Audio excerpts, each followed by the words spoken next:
Assalamu alaikum wa rahmatullahi wa barakatuhu.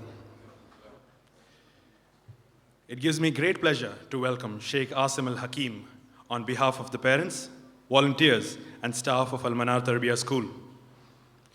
We at MANAR have a constant commitment towards nurturing productive Muslims through imparting knowledge from the Kitab of Allah and the Sunnahs of the Prophet, peace be upon him.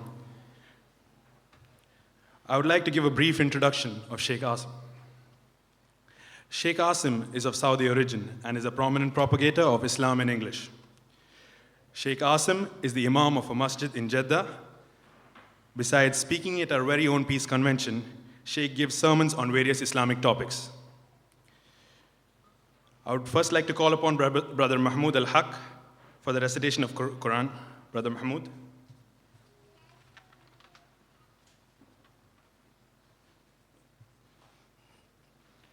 السلام عليكم ورحمة الله وبركاته.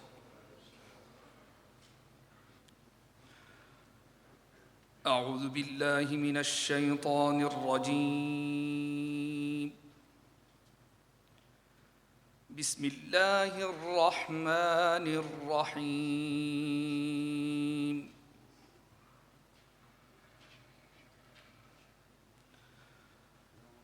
والسماء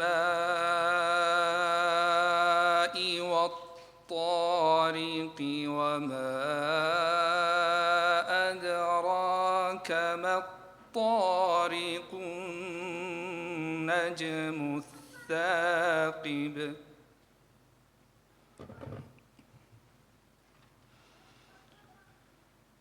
إن كل نفس لما عليها حافظ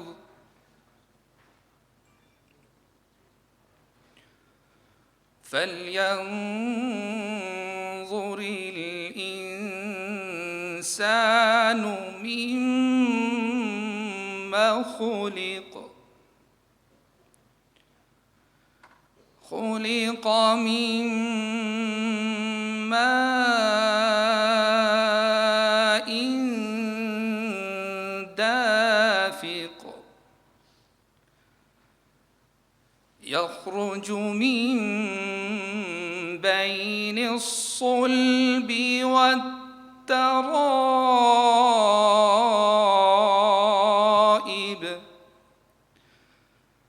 إنه على رجعه لقادر يوم تبلى السرائر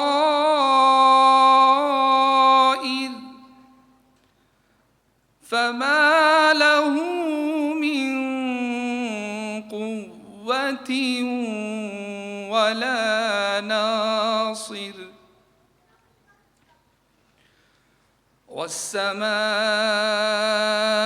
ذات الرجع والأرض ذات الصدع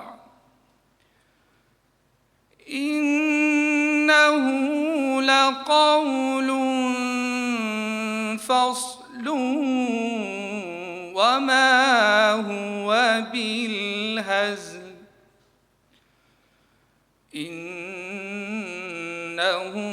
يكيدون كيدا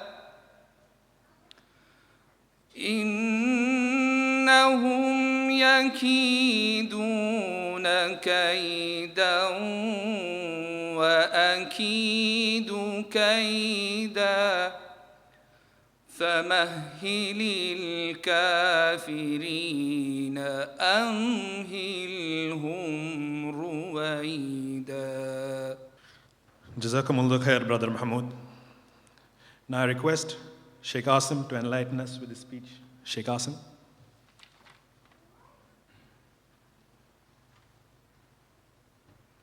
بسم بسم الله الرحمن الرحيم الحمد لله رب العالمين وصلى الله وسلم وبارك على المبعوث رحمة للعالمين نبينا محمد وعلى آله وصحبه ومن اهتدى بهديه واستنى بسنته إلى يوم الدين أما بعد السلام عليكم ورحمة الله وبركاته.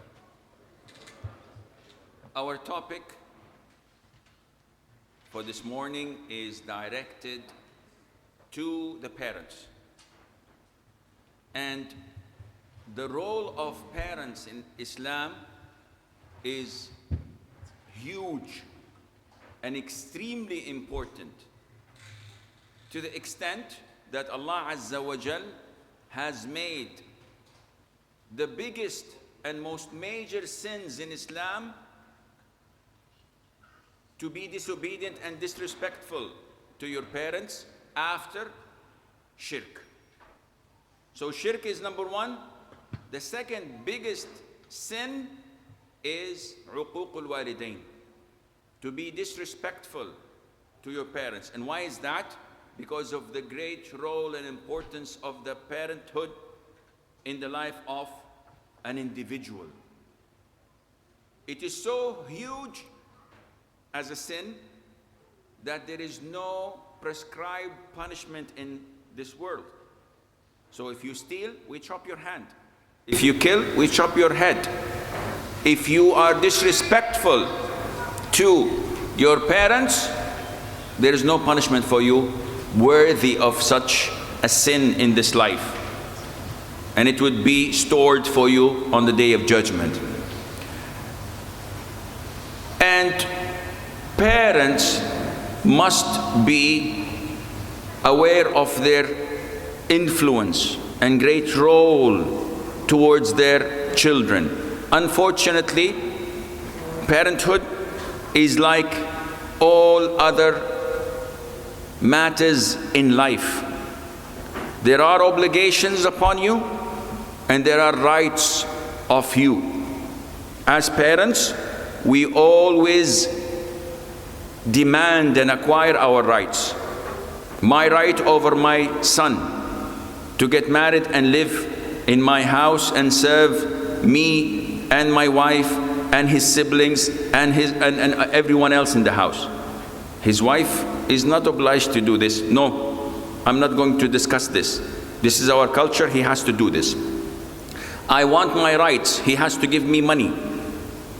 And I take this money and I give it to my second and third and fourth wife, and maybe to my children, other children, and he's working like a mule. No, I'm his father, these are my rights. What about my obligations? Usually they would say, what obligations? As a father, I don't have any obligations. I did my role. No, there are a lot of obligations upon you, and because this is directed to the parents, we're not going to talk about the parents' rights.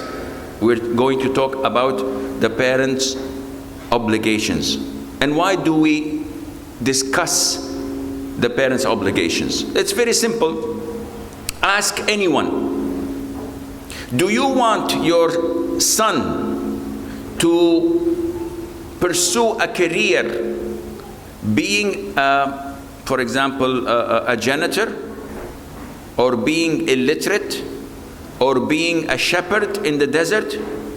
Or do you want him to be a doctor, an engineer, a pilot, an administrator, a manager, a CEO of a company? Of course you will choose always what? The best. Yes, the best for your son. Everybody, nobody says, no, I'm happy, I want him to sell miswak. You know miswak?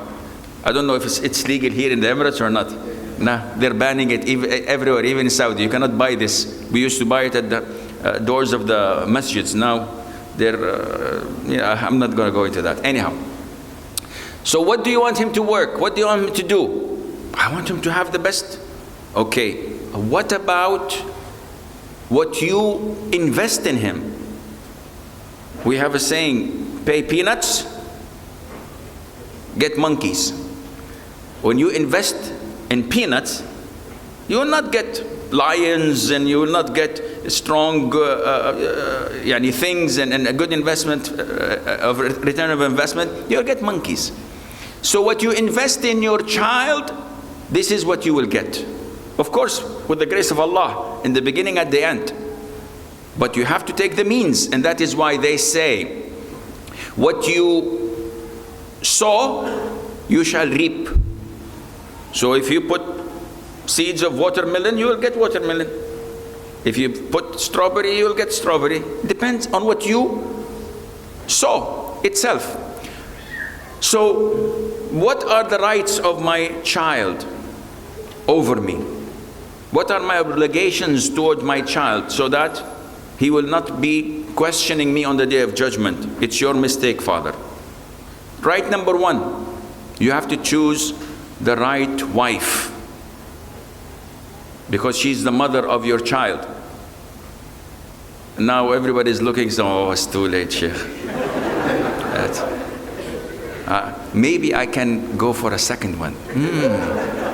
And while he was thinking, he will find a stick on his head. Bang. Well, I know what you're thinking. She says, the wife, okay, maybe you can, but the poor woman, what can she do? She already chose the wrong husband. She has no other alternative now. But basically speaking, Malik ibn Nabi, one of the great thinkers of last century, was asked, I want to raise my child on a proper Islamic way. He said, how old is he? The man said, 3 months old. He said, too late. Too late? 3 months old? Yes. Because you should have worked and planned for that before you got married. And we know the hadith, how to choose a woman, and we know the hadith, how to choose a man. So we will not get into this, but this is something that you have to put in mind. After that, even at times of intimacy, before intercourse, you have to say the dua. You have to mention Allah's name. You have to supplicate. Which means that, Islam is not only praying and fasting and then, half an hour a day and the rest of the day is for me to do what? No, it's a connection that is 24/7 in every single thing. I eat, I drink, I say Bismillah. I go to the masjid. I have an intention when I pay sadaqah, not to show off, but for the sake of Allah. So a parent must be fully integrated and synchronized with Islam teachings, so that he is implementing it in his life. And we know the hadith that if through that blessed intercourse resulted a child, the shaitan will not be able to harm him. لم يضره الشيطان. When you say Bismillah, Allahumma jannibna ash-shaytan wa jannib ash-shaytan ma razaqtana. This dua must be memorized by every single Muslim before mating with his wife. The child is born, what to do? There are a number of sunnahs, such as a tahniq, which is a sunnah that is long gone, and it's a different of opinion among scholars. Is it specifically for the Prophet or is it for all?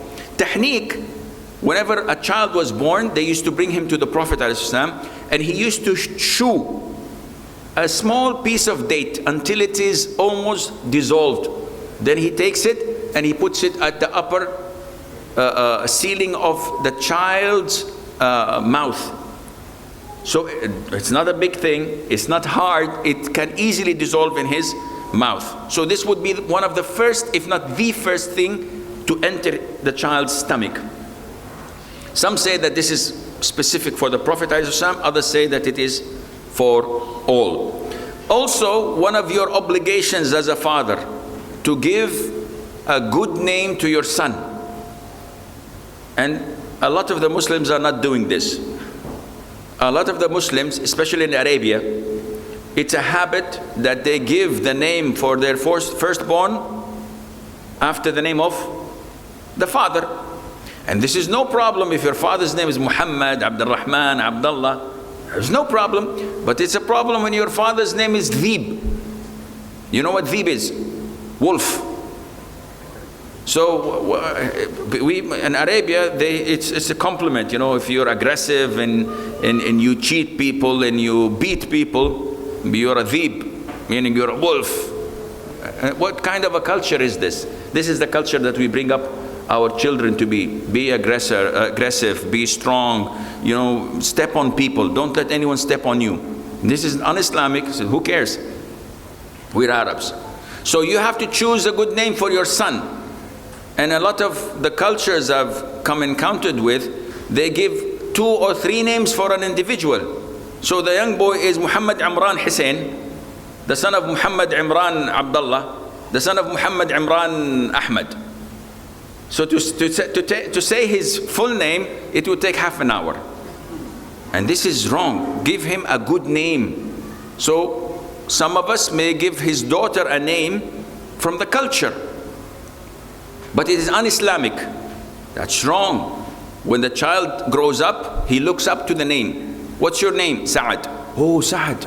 I know Sa'ad ibn Abi Waqqas, one of the 10 heaven bound. I know Sa'ad ibn Mu'adh. I know Sa'ad ibn Ubadah. And he knows that, oh, I have a history. Rather than, what's your name? Justin. A'udhu billah. I know Justin Timberlake. I know Justin Bieber. And, this is your idol. This is your role model. So you give him a good name. And also the aqiqah, you know the aqiqah. We're not going to get into this. 1 for the girl and 2 for the males. Now, one of the greatest obligations upon a parent is to protect his offspring, his children, from hellfire. And this is a must. This is not a recommendation. Allah Azza wa Jal says in the Quran, "O you who believe, ward off from yourselves and your families a fire whose fuel is men and stones, over which are appointed angels, stem and severe, who disobey not from executing the commands they receive from Allah, but do that which they are commanded." So this is your obligation. And unfortunately, if you look at the deteriorating situation of the Muslims, you will find that rarely you will find Muslims abiding by this instruction. Seriously speaking, we take the best care of our children when it comes to health, when it comes to education, when it comes to feeding. And that's why obesity is one of the highest rates among Muslims. MashaAllah, you'll find a young child, 5-6 years, and he's like 200 pounds. You say, what is this? MashaAllah, it's bulky, he cannot move. He doesn't need to learn how to swim. You put him in a swimming pool, he floats. That's one of the advantages of being obese. But this is wrong. Where is the agility? Where is the strength? Where is the... Why? Because I feed him well. I clothe him well. I choose the best for him. What about his prayer?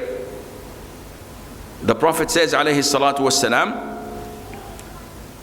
order your children to pray when they're 7 and spank them when they're 10. How is your child's prayer for Fajr prayer? Do you wake him up for Fajr? Sheikh, do you wake him up? It's 5:18 or 5:20 in the morning. It's very early, and the school is maybe 8 or 9 o'clock here, I don't know. And he will not have enough time to sleep. But you have to wake him up for Fajr. Sheikh, he's young. He's 36 years old. Inshallah, in the future, he will grow up. Wallahi, I know people 36, 40, 50 years, and they don't pray Fajr. And I see a lot of the parents looking down, says, yeah, I don't know. How many of you pray Fajr on time? Sheikh, I want my son to be Imam Bukhari, Imam Muslim. Okay, well, let's look at his father. No, his father is Abu Jahl, maybe. Yeah. Why? Wallahi, Sheikh, I did not have time to learn about Islam. And you know, I work from 9 to 5 and I do this and that. But my son, inshallah, would be a good Muslim and practicing individual. Ya akhi, you are his father. The Prophet says, alayhi salam, every newborn is born on the fitrah. And his father either makes him a Jew, Christian, or fire worshipper. This is your influence. You have to lead by example. But most of us, they say, the problems we live today are the cause of the previous generation. And it will be solved, inshallah, by the next generation. So what is your role?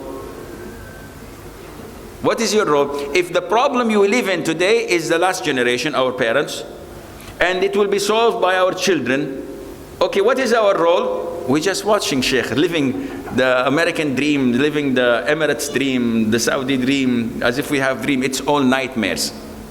We don't have dreams anymore. Our dreams is our aspiration for Jannah. This is what we want. We have been living on earth for too long. And the longer we live, we think, Alhamdulillah, khalas, we're closer to Jannah. But when we do the calculation, we find that we are getting further and further. Long ago, people used to work hard so that when they come to the age of retirement, they spend the rest of their life near Mecca, near Medina, worshipping Allah, reading Quran, doing hifz, mashallah. Nowadays, when you reach the age of the retirement, you don't want to retire. And if you retire and you want to pray Fajr, you've been living 60 years and not praying Fajr on time. Do you think you're going to change now? You can't. And this is why it is our duty to feel humble, submissive, humiliated to Allah, express our poverty to guide us before it is too late. So, it is your duty to ward off your family from hellfire. Commercial break. Welcome back. So, how to do this? It's not, the religious part is the most important part, because we're Muslims. We're not people of atheism or secularism or whatever they call it. No, we are people of Islam. What derives us, what triggers us is Islamic belief. First thing comes Islam, and then, yes. So if I was given the choice, be a doctor or be a sheikh and a scholar, the majority of Muslims would say, be a doctor, then be a sheikh. No. If you had the choice, be a scholar. Why? With scholar, you give healing for the heart and you give guidance to humanity. Yes, but I cannot buy a latest model car, sheikh. You know, Islam doesn't pay in this life. It pays in the Jannah. I need something in here. And Jannah, inshallah, everybody will enter it. No. You have to set up your priorities first. So you have to take care of your child. How? Religiously, bring him up as a good Muslim. Firstly, by practicing Islam yourself. 24/7. It is ridiculous when I smoke and I tell my son, smoking is bad. When I curse the people in the market, you stupid, you don't understand, and cheat, and I say, clean your mouth. When I embezzle and steal, and I tell him, you have to be honest. He's looking at me, he says, when his mother tells, or her mother tells the girl, you have to wear the hijab. And every time she goes out, she puts a mascara and the eyeliner and the foundation, the lipsticks and the perfume, and she puts her hair out. Bye, honey. This is not the hijab that Allah ordered us. She hears something in the masjid, in the school, and the parents are doing quite the opposite. This causes conflict in the child's chest. Now my parents want me to be a good Muslim. In the house it's all Bollywood movies. Shah Rukh Khan and whatever, and dancing and rolling and climbing on trees and falling in rivers. MashaAllah, Superman, wallahi, cannot even do these things. But this is what they see, 24-hour culture. And you want them to become a good Muslim? The child is torn in between.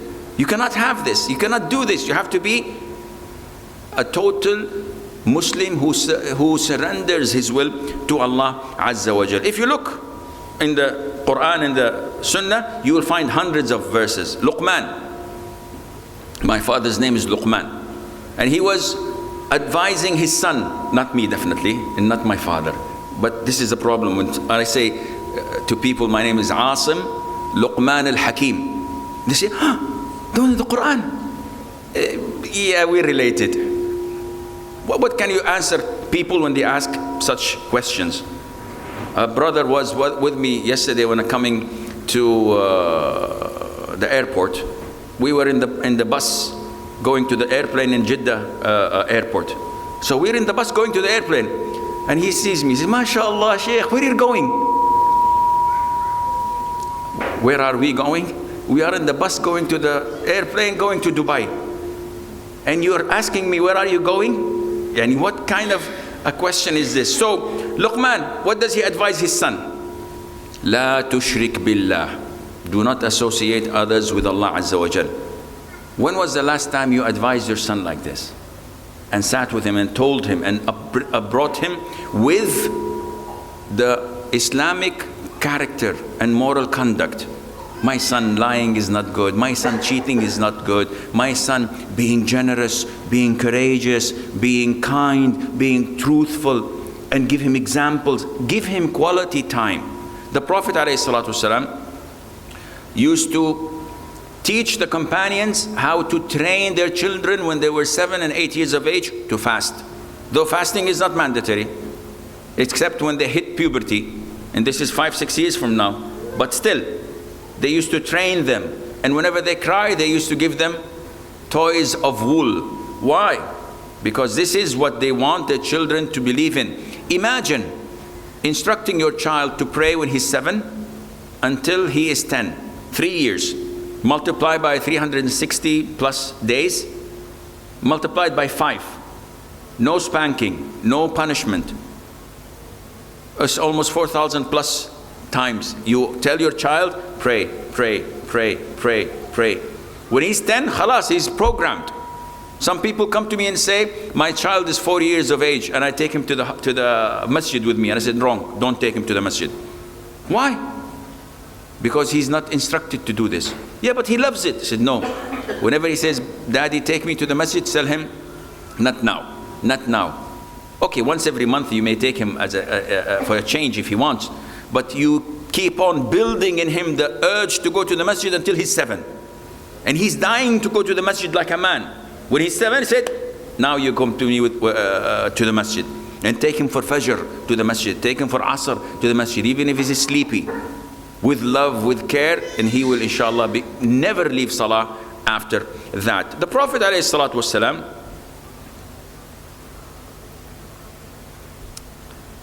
used to teach, preach, and mold the children he was with towards Islamic principles. Ibn Abbas, his cousin, almost the age of puberty, 12 years of age, 13, he used to make him ride behind him. And he is like 50 years older than him. Yet he's his cousin and he's a learned boy. So the Prophet invests in him. He looks at the boy. Sometimes you have a good child who loves Islam, who is intelligent. Invest in him. Plan for him to be a scholar of Islam. Rather than, oh, he will be a great doctor. Okay, we have hundreds and thousands of doctors. We have hundreds and thousands of scholars as well. We don't. We have graduates with certificates, but not real scholars, not real implementers of the deen and callers for the deen. We don't want a long beard and a short thobe and this is it. So the Prophet, what does he say to the boy behind him? How is your father, my uncle Abbas? How is your mother? How is your siblings? Where did you go? Yes. No. Small talk is not the problems. It's not the Prophet's way of speaking. Utilizing every single moment. He said, Ya ghulam, inni muallimuka kalimat. I am going to teach you words, oh boy. Hear them well. Ihfadillaha yahfadhk. Ihfadillaha tajidhu tujahak. Be watchful of Allah and He will protect you.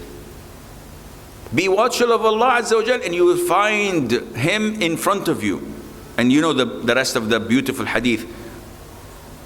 When we want to speak to our children, do we speak to them in such level? No, they cannot understand, Sheikh. What do we teach them? Ummi rabbatu baytin, Ummi ma ahlaha. Oh, these are nasheeds. And maybe the best would put some afasi. That's all. This is the Islamic teaching? No. Don't look down at your child. Treat him as a man and he will become a man. Treat him as a child and he will remain as a child. What was the name of the mother of Zubair ibn al-Awwam? Anyone? Anyone? She was the aunt of the Prophet. Yalla, huh? Who's the aunt of the Prophet ﷺ? The Muslim Prophet, the Muslim aunt, the one and only Safiya. Safiya bint Abd al-Muttalib. Her son was Zubair ibn al-Awwam. And she used to not beat him. She was very harsh on him. And they told her, why are you being harsh on him? She says, I love him so much, I want him to become a man. And he was that man. When he was 10 years of age, or 12 some say, and he accepted Islam after reaching the age of puberty, maybe 14 or 15, but he was very, very young. He heard in Mecca that someone killed the Prophet ﷺ. He took a sword of his father that was longer than him and kept on dragging it, running in Mecca. And people are looking at this child without any shirt on him. What are you doing? He said, I'm looking for the killer of the Prophet to kill him. And he was 15 or 14 years of age. And we know that he was one of the fiercest and strongest companions of the Prophet ﷺ because of his mother. And you know that his mother, in the battle of the trench of Al-Khandaq, his mother was a real woman. She killed a Jew with the stick of a tent when he was trying to spy at the fortress of Hassan ibn Thabit. She told Hassan, go and kill him. This is a Jew, he's spying on us. And all the Muslims were at the trench. He said, Wallahi, you know that I'm good in poetry, but I'm not good in fighting. So she took it and went there and killed him with one stroke. So how would the son be? Of course, one of the knights of Islam. The Prophet ﷺ, whenever he sat with children at the table, in the hadith of Umar ibn Abi Salama, he was young, like 5, 6 years of age, yet he narrates this hadith. He says, I was a young boy, and my hand, we used to go here and left and right in the big plate. It's sunnah to eat from the same plate. So he was eating from in front of people and he doing this. So the Prophet said, alayhi salatu wasalam, Ya ghulam, oh boy, sammillah, kul bi yaminik, wa kul mimma yalik. Say Bismillah. When you teach a child of 5 years of age, Bismillah, and eat from what's in front of you, and eat with your right hand. Now, how many times do you tell your child, do not eat with your left, eat with your right? Sheikh, he's young. No. You teach him from a very early age, he will become a practicing Muslim. You neglect him, he's going to be like everyone else. And he will hold you responsible. It was my father's mistake. He did not upbring me on the right thing. After the Islamic teachings and courage and kindness and everything else, comes the worldly matters. Now, when I say upbring him in an Islamic fashion, I never said that ignore him in the worldly sciences and matters. No, it is part of your duty to also ensure that he is top-notch in the worldly things, in the etiquettes of speaking, eating, in living, in walking, in talking, communicating with people, in riding the horses, if we had horses, or riding the cars, in driving. So he has to be the best, because he's a reflection of your own family. When I look at a boy who is well-mannered, I wouldn't say, Akhi, what's your name? I would say, what's your father's name? What's your family? And I say, MashaAllah, Tabarakallah. This is a pleasant sight for the eye when I see such a child. And when I see one who is devilish and doing bad things, and he says, this is my father, I resent the father. I feel sorry for him. But I resent him because this is a manifestation of his tarbiyah, of his upbringing of the child, which he failed miserably. Imam Shafi'i says, it is the responsibility of the father to ensure that his son learns all these etiquettes. And if the father is gone, it's the mother's responsibility to do this. And if she is unable, she has to hire someone to upbring him in a good manner. And this was the Arabs' way. You remember that the Prophet ﷺ in the early ages, in his early age, he was sent to the desert, to the Bedouins. Why? To upbring him linguistically and in manner to the top level. After that, all the caliphs, all the rich people used to hire scholars to stay 24/7 with their children. Teach them Arabic, teach them poetry, teach them Quran, teach them how to pray, teach them how to behave. So this is all part of Islam. Nowadays, we do the same, but according to our income. So we take them to schools like this Friday school, and we ensure that our teachers are the best teachers. And we tell our teachers, take care of my son, and I want him to do this and that. Listen, he did this and that in the house, so focus on him being brave, not coward. I want him to speak publicly. He's a little bit shy. I want him to be generous. So even if you give him money to give to charity or sadaqah, this is good for you. I think we have like 5 minutes or 10 minutes, alhamdulillah. So, what else? Part of your obligations is to be fair with all of your sons. And this is one of the biggest mistakes that Muslims do. You have 3 or 4 children. One of them is an A student, and the others are B students or C students or even not good.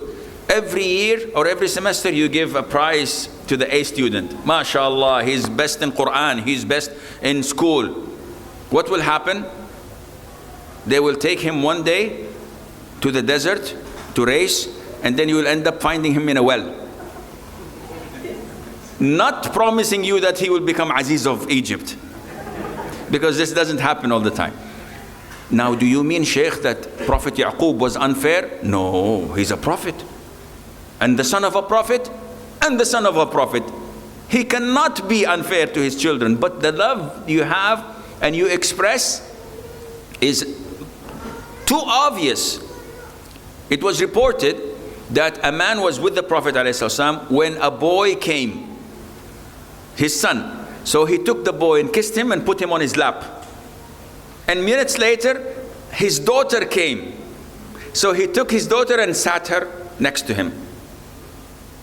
The Prophet said, by Allah, you're not fair with them. The son, you put him on your lap. The daughter on your side, meaning you're favoring one of the other. And they're children, they're infants, yet they know. So you must be fair in expressing your love. You must be fair in giving them what they need, and not to differentiate. You have to differentiate between gifts and their need. So if I have 2 sons, one goes to university and the other one is kindergarten, I would not give them the same pocket money. The eldest goes, he has a car, he has needs. So this is not gifts, this is needs. But if one needed to go to the hospital and be operated, and I paid 10,000 dirham, the other siblings would not say, but give me. Why? Oh, you gave him 10,000. This is something. Gifts, yes, Eid, I give all of you, the biggest and the youngest. 500 dirhams or 5 dirhams depending on your income. Where they're all equal in gifts, not in what you give. Of course, the hadith of Nu'man al-Bashir is well known, that did you give all your children the same gift? He said, no. He said, then I do not testify on transgression, on dhulm. This is transgression. Don't you want them all to be good to you? Equal? He said, yes. He said, you have to be equal to them in gifts. Of course, your obligations towards the girls is far greater.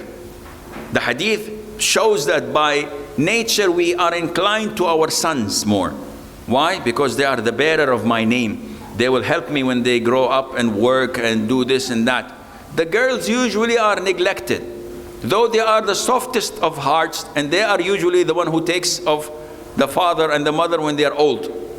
No son would come and say, I will take care of my father and be with him 24/7. Only the girls do that. And that's why the Prophet said, whoever takes care of these girls of his, Allah Azza wa Jal would make them a shield from hell. If you upbring them well, if you treat them well, if you're kind and loving and caring, and you give them to a righteous husband, they will be your shield from hell.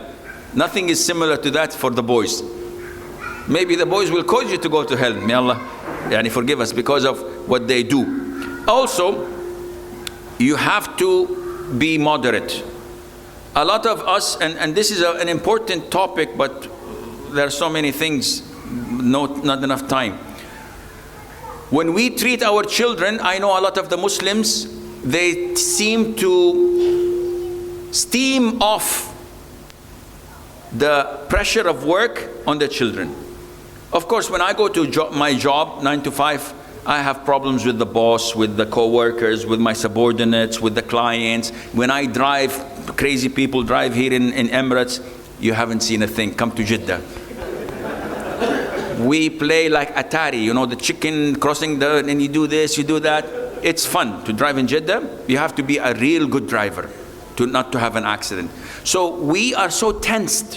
When we go back home, we are so filled with any pressures and tension. And the son comes to you, oh daddy, my brother hit me and he did this and he did that, and he cries to you, and you talk to the brother, the eldest, why did you do this? And you steam off him, and you put all your worries and pressures and stress on him. Will he grow up to love you and to love his siblings? Never. Some of us even may do the wrong thing by saying, when he's angry, did you pray? What does prayer have to do with my problems with my siblings or being disobedient? Whenever I'm angry, did you pray? You didn't pray? Go and pray. As a punishment. No, this, you have to be very careful with every word you speak, because it is like a nail in the wall. You can take the nail off, but the trace you can never fill. It's there forever. And some of us do not discipline their children at all. And some are so aggressive. I know a brother of mine, a friend, a very close brother. His child was 8 months old. 8 months. And she used to play with her belly. Not something below, up, belly. And he used to spank her. Akhi, I told him this is 8 months. She cannot understand. She says, no, I don't, and there's nothing wrong in the belly. What's wrong in playing your belly? And he keeps on spanking her. One day, wallahi, he brought a light bulb and he burnt her hand. And he's mutawwa'. And I said to him, wallahi, you are one of the most ignorant people on earth. Now, alhamdulillah, now he's grown up and he's much better. But unfortunately, you have to look in your psychology, because this is what is going to affect your child. Some, on the other hand, do not have any discipline. The son does whatever he does. The daughter does whatever she does and wants. And he doesn't even speak or reprimand or punish. We have to be in the middle. The Prophet says in the authentic hadith, sallallahu alayhi wasallam, put your whip. You know the whip they beat people with? In our time, khizarana, a stick. Put it in somewhere visible for the household, because this is better for their upbringing. When they know that there is a possibility, not necessarily use it, just put it there. So when the child does something, says, look at this, and the child is terrified. Khalas, I will not do it again. But not to use it at all, or to use it every single minute of the day. You have to have the balance.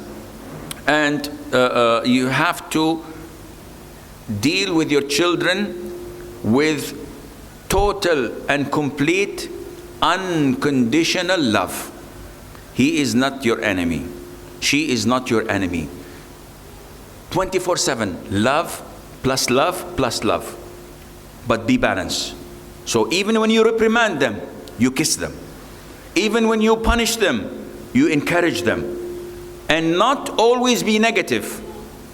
Lots of us in the house, why is your hair untidy? Why are your clothes dirty? Look at your fingernails. When was it last you prayed? This is always the way. You did not do your homework. Look at how you speak to your mother. Look how you speak your when did you do this? Why did you do that? It's always criticizing. When did you say, what was it last? When you said a word of encouragement. When you have guests and your son comes, look at you, look at him, look at it in front of him. Look at him. He's always like this, untidy, unclean. You are demoralizing him. No. When he comes, oh, look at my eldest son. He's 9 years old. MashaAllah, yesterday he gave adhan. He led us in Sunnah. MashaAllah, he knows 1 juz of Quran. But he is the man of the house.